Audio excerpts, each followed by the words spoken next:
Hello, hello, hello, welcome back. I am Ben the Bold, and you are watching our Icenia Rises campaign. However, of course, we are now the glorious Empire of Albion. Now, in our last episode, we fought with the Bohemians, and we ended up taking, I guess, what would be now like Czechoslovakia. I think these are the Carpathian Mountains, and we took, yeah, so like Czechoslovakia.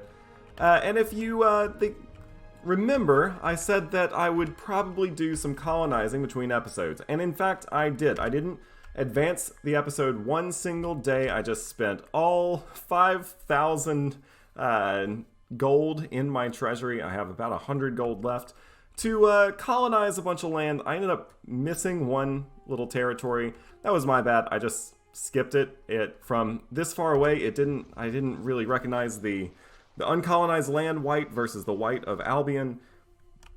Now it just looks like a big hole in my country, similar to Marobundum. I'll look to colonize both of those just so I don't have such quite ugly border gore. Speaking of border gore, you see this little tendril sticking out and going eastwards towards the steppes. I will, of course, fill in all of this area with Albion colonies, of course, but I specifically wanted to reach out with the last few ducats that I had, specifically to reach the province or the territory of Yukta, because if you'll notice, it has steppe horses. Yes, that's right.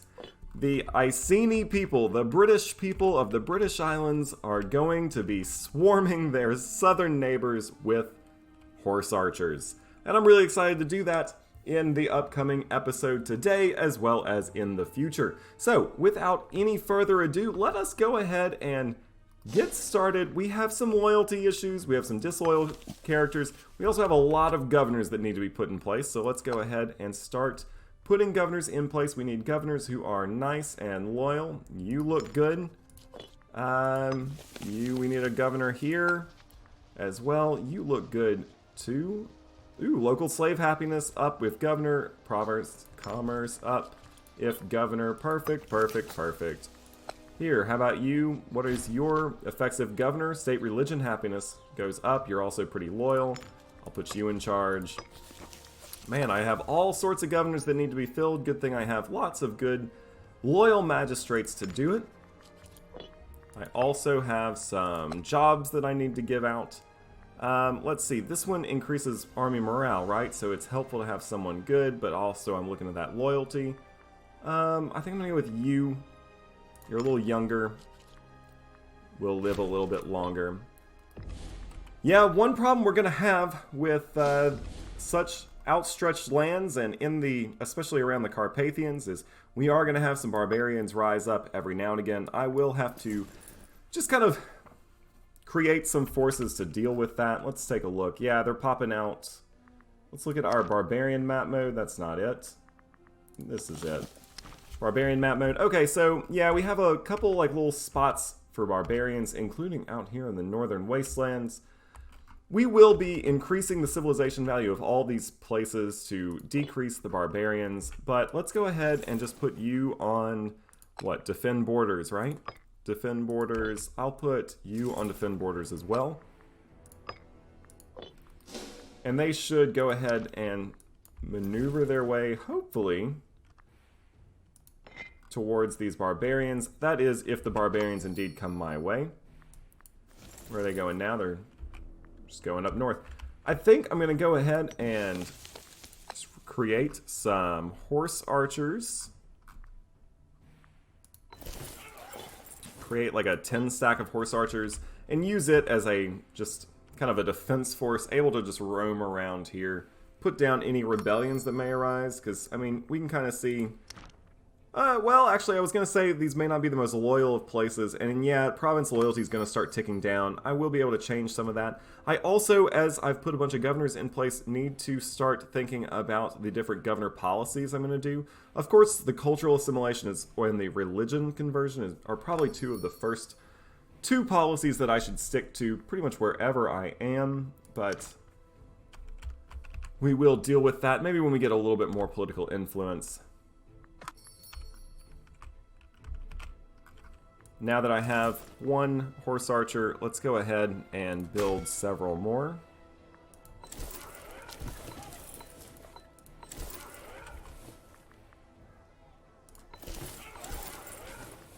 I'll build 9 more, just have an even 10 stack. Horse archers are great. They have a, what is it, a maneuver value of like 5 versus a light cavalry whose is 4, which means they can attack, what, 11 different spaces down the line. So horse archers are fantastic. I'm excited to use them.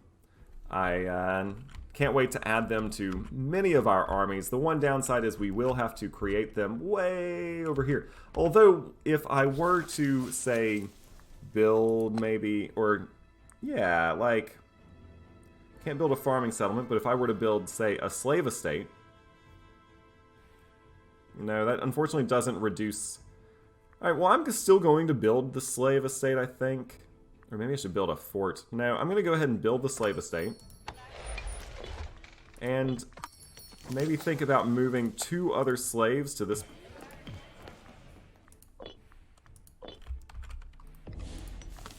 Yeah, because if I move 2 slaves here, which for some reason it won't let me hit the move pop here button, so I guess I'll wait on that. Interesting. Maybe it's because I'm building something? Oh, you know what? I bet it is. I bet it's because I just don't have any pop capacity. So, in this case, the slave estate's going to help a lot because it's going to increase my pop capacity. It doesn't want me to move any slaves there because I just don't have the infrastructure to feed them all right now. So, yeah. I might think about attacking my southern neighbor way out here, the Plebeians, because they do have plenty of horses, steppe horses in particular. Let's take a look. Alright, so actually they have 1 province that produces steppe horses. Steppe horses are one of the... I mean, you look around, there are a ton of them, but they are one of the rarer resources in the game because they are very much limited to just, who would have thought, just the kind of the steppes of eastern Eurasia, as well as some over here in Persia as well.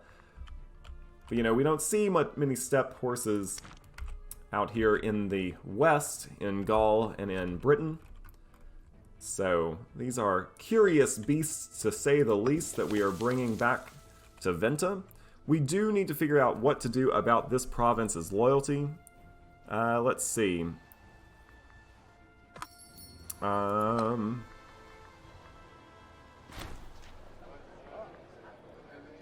no. And unfortunately, Divicacus the First Sonorous is, well, he is unfortunately what? He's going to gain the trait Incapable. That is hugely terrible. Local citizen out. Well, no. Effective ruler. It means he's going to have his popularity really start to drain. Well, we may need to start thinking about who is going to take over for him. His son is 10 years old. His son does not look to be the most amazing of people yet, but of course there is time of yet. We can still teach him. He can still become a great and glorious Albion emperor, because Albion stretches from the western edge of Ireland all the way down into what is, I guess, modern Ukraine, correct? So, I mean, it is quite the empire, even if it is very long and kind of skinny and a little border gory out here as well. Of course, we're going to look, as we get more and more money, to just keep filling up our colonization efforts. For instance, I can go ahead and do some colonizing. Looks like Lavigum is prospering. Excellent, excellent. The Council of Luguvalium have sent an envoy proclaiming that harvest, trade, and taxation have all produced a huge surplus this year. In a splendid show of national spirit, they have decided to offer the additional income to the state. Well, we could say that's much appreciated, but 51 gold really isn't that great for us right now. I think I'm going to go with the popularity. Yeah, I'm going to go with the popularity. Let's go ahead and just continue colonizing. I'm going to just go ahead and move some pops.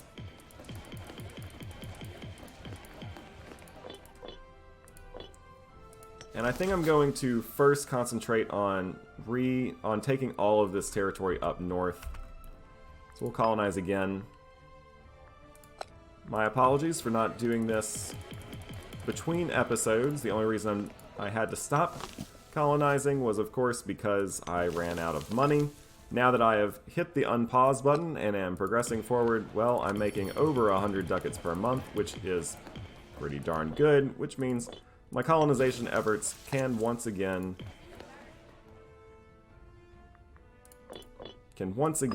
get going full speed. We're going to go ahead and move all these Iceni slaves around. Just keep on colonizing. It's the colonization train coming around the bend. When will it stop? Well, I don't know when.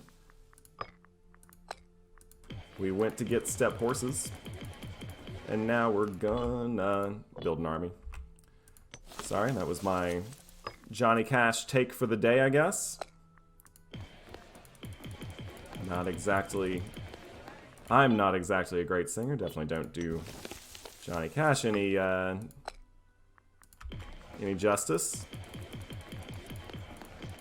Just trying to fill the void while I hit the move pop button over and over and over again. I will say, I think there's a lot of ways that Paradox could make the colonization mechanic better. Because right now, I mean, there's no reason not to do what I'm doing. I mean, with the exception of, like, maybe you could make the argument that it's better to not expand super quickly like this, because I'm just getting a lot of pops, which is actually hurting my research ratio quite a bit, because I'm getting a lot of tribesmen pops without, like, doing anything to, like, bring them into the nation. I'm getting lots of tribesmen, yes, but, you know, is that necessarily a good thing? No, not always.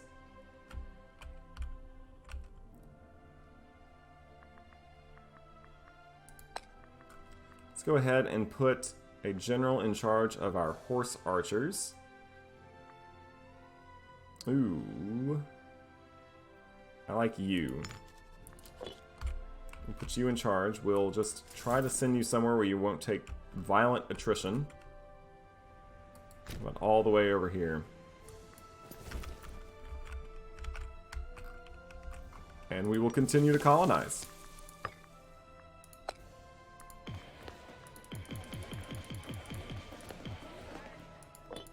Like, maybe it should max you on how many people you can move. I don't know, if you think you know of a better colonization mechanic, feel free to comment, let me know. I feel like you should have to do it a little bit more... Oh! We have barbarians kind of spawning everywhere. Let's, first of all, go back to you. You are on defend borders. You're gonna go save us? Guess not. Let's put you on defend borders. Have you go save us? Alright, that's cool, I guess. We will march in ourselves. And of course, you're gonna go all the way over here. No. Let's check out... Yeah, so the barbarians must have come from there. Of course, they are holding on to their way of life. I don't necessarily blame them for wanting to attack the encroaching Albions, because the way the colonization mechanic worked in one single day, because again, I did all this colonizing without actually unpausing the game, and in one single day, the borders of Albion moved from, you know, west of the Carpathians, or west of this little mountain range, all the way out hundreds of miles, and just to get to Yukta. And of course the Albion colonization train has not stopped. If I were the barbarians, I too would be looking to revolt and move into Albion land and take what I could while I could. Because yes, the Albions are coming. We're going to go ahead and do monthly civilization change for our next omen. This should help us just in general. As you can see, we have lots of civilization issues.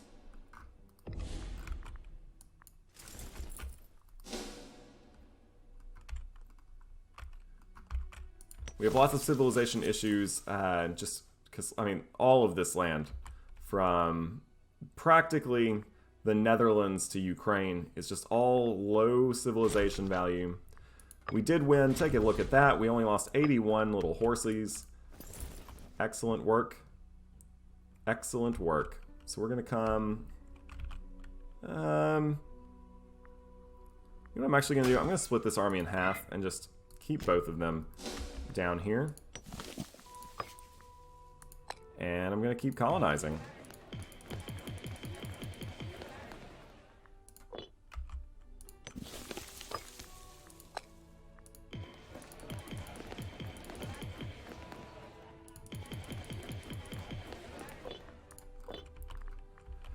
I guess we're starting to really fill out the border. I think my goal is to eventually make it to Scythia.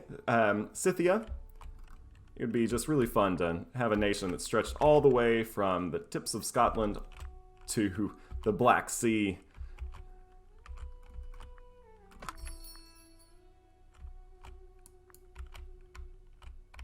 I'm actually going to come way over here and on this army, which is pretty hefty already. No. Yeah, you know what? On this army, which is pretty hefty already, I'm going to build... let's just do 2 more chariots.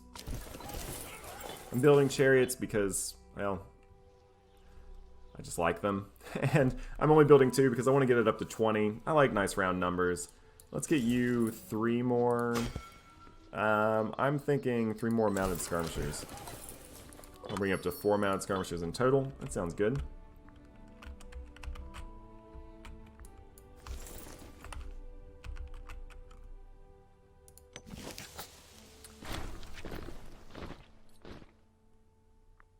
Looks like Lecterius is going to recruit 5 cohorts of some random type. I'm okay with that. He's a good general.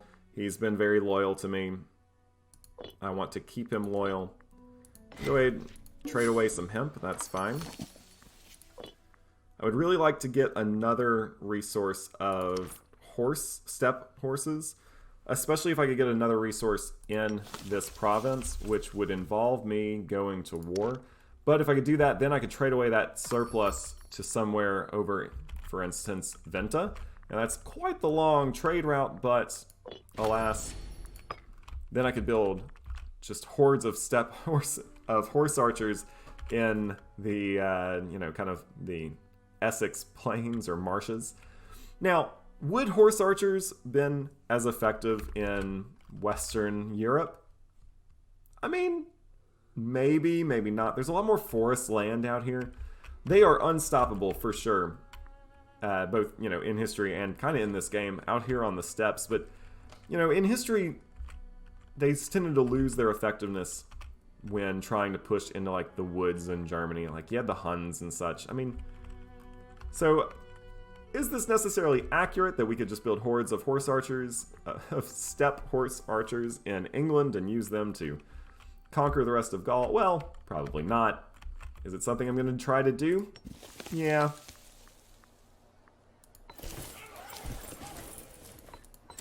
I'm going to build 5 more. That army is going to go west.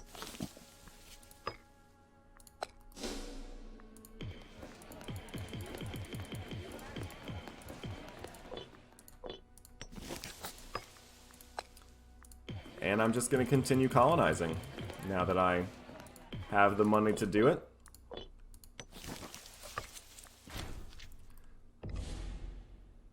Oh, it looks like we have increased in rank and are now a great power country instead of a major power. Okay, since we now have at least 500 territories. Okay, I see you, Albion. Good job, good for you. So now the following special rules can be used. We can guarantee other countries, we can intervene in wars, we can threaten war, we can support rebels, we can enforce, and we can actually enforce peace. All right, we might do some threatening wars. That could be useful. We also get +5 diplomatic relations. All right. So maybe take some more like client states or tributaries. Monthly general loyalty, unfortunately, is going to go up as well as, or is going to go down. Same with governors. Civil War threshold's going down as well. So yeah, the game is going to start to put some complications our way to keep us from just continuing to grow nice and huge. But at least for now, I'm going to be okay with that.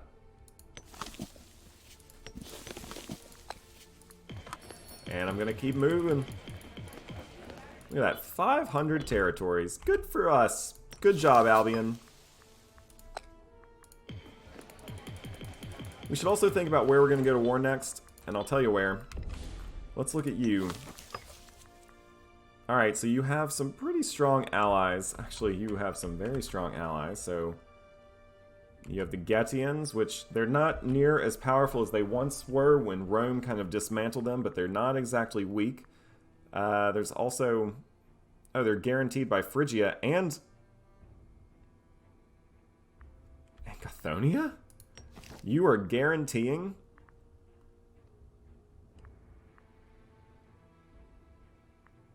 Yeah, they're guaranteeing Samnium? Okay. Alright, hold up. Hold the presses. Hold everything.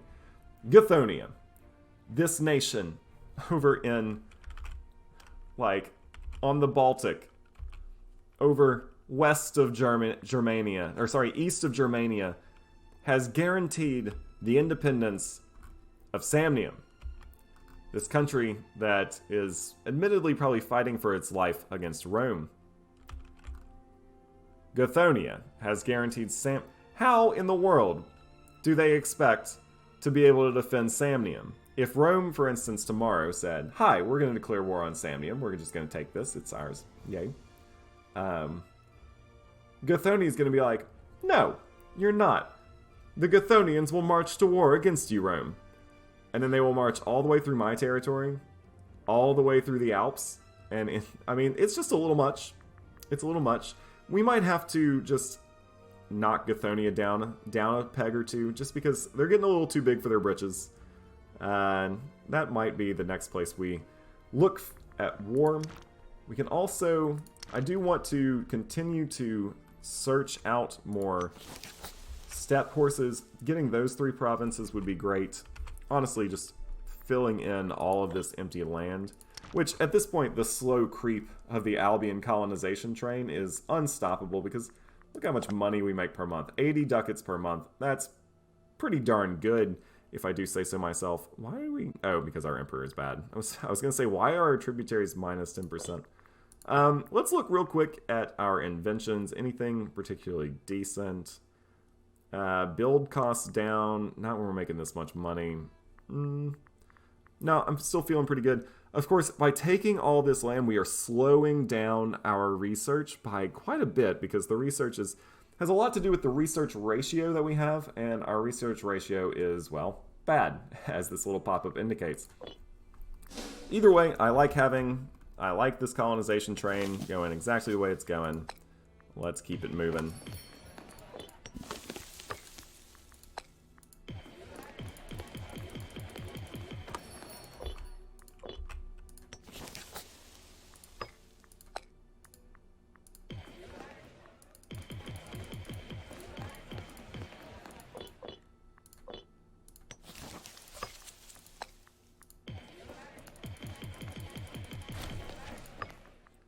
I do wish colonization was a little bit more organic, instead of relying on just hundreds of button presses. I'm not necessarily saying I know how to make it that way, but I just feel like there's got to be something better than this. Or at least somehow locking, because this can't be how Paradox designed colonization to be, or like envisioned what colonization would be, that people would just abuse the system the way I have been in this playthrough.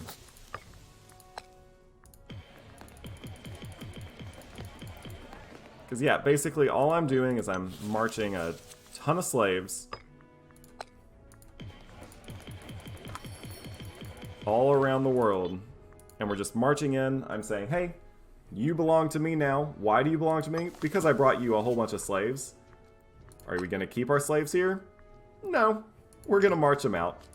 But you still belong to me now. We hired a new governor. We still have this disloyal province.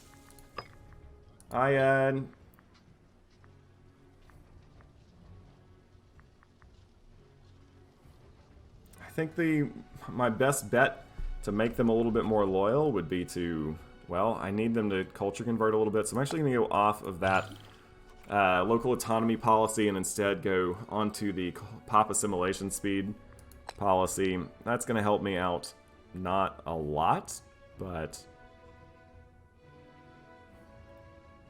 it's going to slowly help push the colonization a little bit faster, or the conversion a little bit faster. Meanwhile, let's look at pop loyalty all around. Yeah, I have some disloyal places. Mostly just because I'm gonna guess Pops are not super happy about their new Icenian overlords. Yes, of course, we have more and more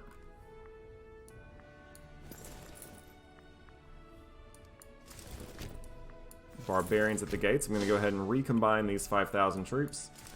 I'm going to march these 5,000 troops over all the way here. Let's have them available for another army at some point.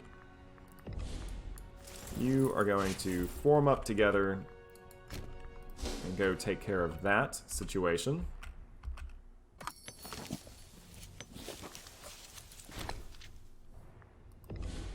Unfortunately, that decreases my civilization value. I should probably... You know what I should do? I can see where the barbarians are spawning from. So I'm actually going to go ahead and build forts there. Why not build forts on the, you know, that will keep them from... yeah, I think I'll build a fort here. They still won't be able to move out, so... Yeah, so I'll go ahead and just build forts where the most of my barbarian issues are. In fact, I want to build a fort here anyway. Because it's mountains, which is good. It's a pass, which is good. I want to build a fort here as well. I like all of that. Ooh, gemstones. What a nice... Ooh, maybe I don't want to build a fort there. Maybe instead I want to... Can I build a mine? What happens when I build a mine? Slaves needed for surplus, -5. I'm going to build a fort there for now. I might switch that out at some point. And then that should keep them, because this territory would touch this fort and this territory, so they would be stuck. They would have to go south. No, they would have to take those two forts. So yeah, I'll have to wait on building a fort up here, just because, well, I don't want to build a fort and then just have them come. But let's make a ring of fortifications around, you know, the Iceni new colonies. Also, we should maybe think about building some forts on the border with these nations, as we probably will end up at war with the Gothonians fairly soon. After all, they've gotten a little bit... Look at this guy. He's gotten a little too confident in his nation's ability to project power, and we might need to just bring him down a peg. In the meantime, let us... Oh wait, nope, don't want to do that. I want to move Pops back in. And now I want to colonize there. And I'll just keep moving. Gonna not really pay that much attention to those barbarians for now. Oh, the people rejoice. 10 stability is great. Or I could get 1,000 gold. I'll take the 10 stability, because right now that seems a little bit more important. Even though my stability is actually very high. Just gonna keep colonizing. Man, I'm gonna own so much land.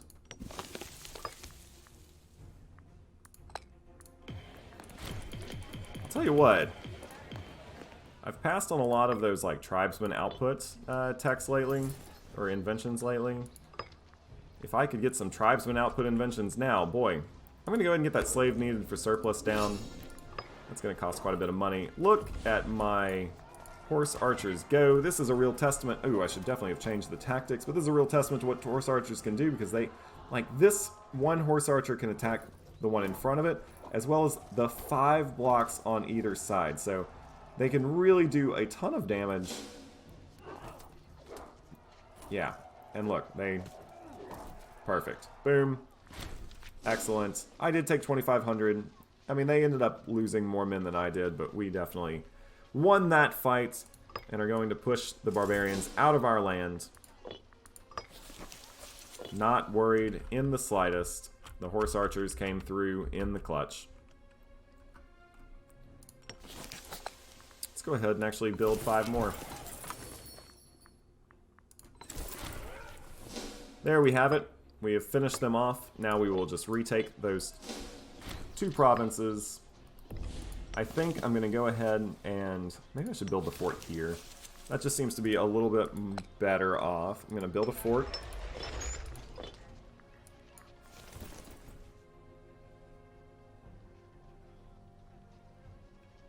And let's move you down to here.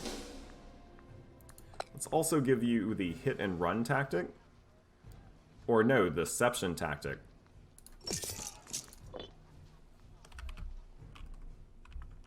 Meanwhile, I'm going to continue colonizing. Ooh, which one did I just colonize? This one?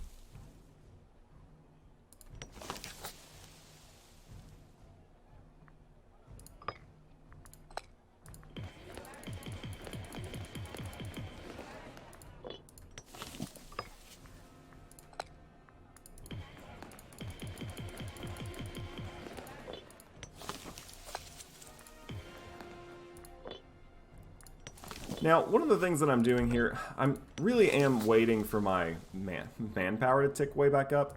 Right now, it's not ticking up as quickly as I would like because I'm losing a bunch of men per month. We can fix that, can't we?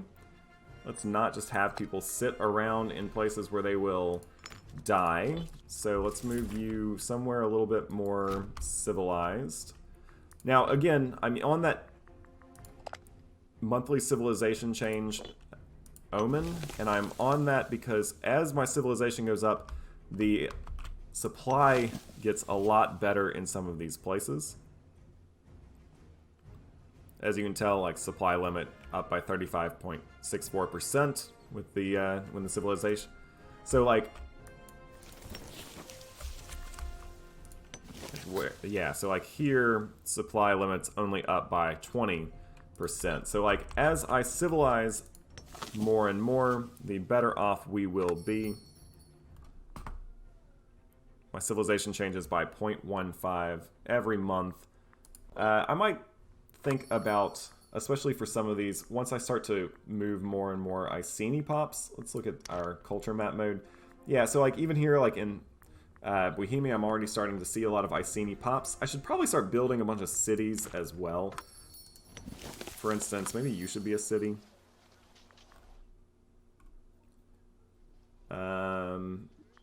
No, you produce grains. Let's not make you a city. Let's go to population and see where our big population centers are. But I do need to build some more cities, especially like out here. We have a religious advancement. National manpower up by 5%. Freeman happiness up by 5%. All those are good. And let's see, where was I done colonizing? Right here, right?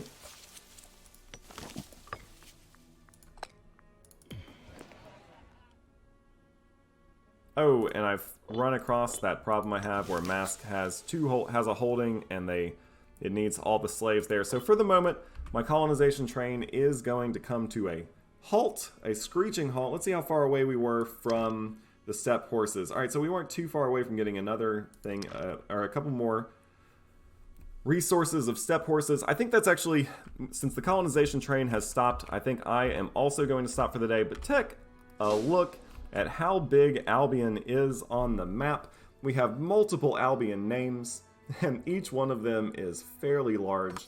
You can see, oops, forgot to pause. You can see that Rome is continuing to expand a little bit, but they are really suffering. They, I believe, have lost the Punic Wars to Carthage. After all, Carthage does own, actually, Rome itself. And all of Latium. Carthage owns a good portion of Sicily, a good portion of Magna Graecia, a good portion of Corsica and Sardinia, and of course a good portion of Hispania. So here, Hispaniola. So Carthage is actually looking to be kind of the dominant player along the Mediterranean right now. It's still up for grabs who is going to come out on top in the kind of the Middle Eastern Thunderdome, but maybe Parthia will stretch out to the north and use their steppe horses' advantage. Although a lot of these countries have, you know, steppe horses, but Parthia, I do believe, gets some good. Do they get any good? I think they get some good steppe horses. Yeah, so like they get horse archer costs down, horse archer offense up by 10%. Yeah, so they have some good military traditions that help them, as well as their Persian traditions are good. Of course, I guess a lot of these places have Persian traditions, don't they? Yep. Either way, Maria's looking big and strong, but has not locked down all of India quite yet. But I think the real story is how long Albion is. It stretches all the way from Ireland in the west to Ukraine in the east, the Pontic Steppes. This has been a really fun episode. I know that I've just been colonizing, but it's been mildly therapeutic as well. Also, I'm really excited to finally get started using these horse archers in some wars. I hope you're enjoying the series. We got about 100 years left, I'd say. And let's see where we can go in that time span. I've been Ben the Bold, you have been you. Go ahead and like and subscribe if you want to, and I will see you on the next one.